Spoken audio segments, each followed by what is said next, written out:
it's real. I saw a squirrel once in Alberta, and for a full second, I thought it was a wolf. Please tell me how that happened.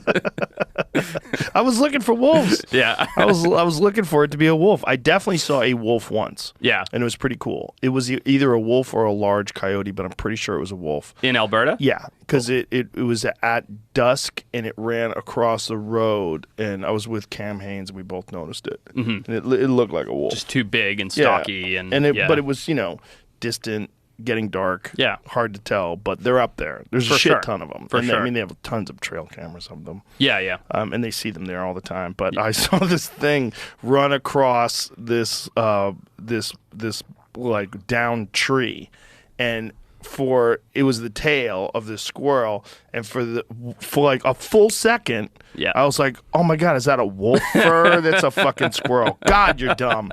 That was like that was how it played out in my mind. But you had already made it to be a wolf in your head. And if you hadn't seen the rest of the squirrel, you had always seen a wolf. Yeah, I saw a wolf, bro. Yeah, exactly. Yeah. Which is what I think people do with black bears that stand up on hind legs, and they see Bigfoot.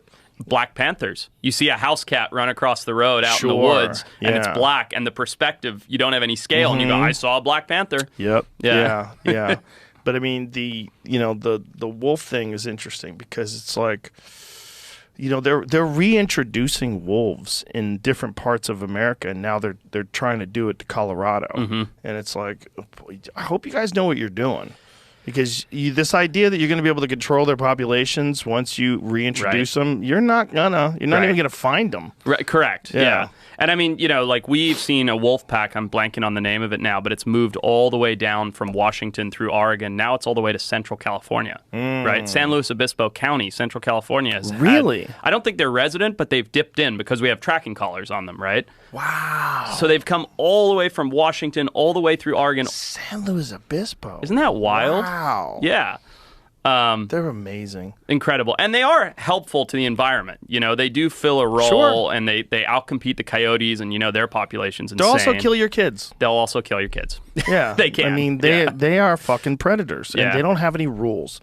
Like, we are so goofy and naive when it comes to the idea of predators. We think, like, well, we have an agreement, a spoken agreement with the people of the forest. Living beings of the forest, I am your friend. I used to live in Boulder, Colorado, and there's this lady I knew who was a yoga instructor. That says a lot. I told her, she was the best. I told her that I saw a mountain lion. She goes, well, when I go into the woods, I literally say a prayer, and I let the creatures of the woods know I know them, and I offer no harm. I am there only to just peacefully walk amongst them. I am not a threat. Well, you shut the fuck up. Yeah, go for a walk through the African bush for one night and see how well that does. Like, what are you talking about, lady?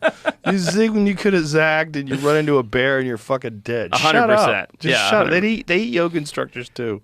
Like, this idea that you're gonna I send out a message of peace.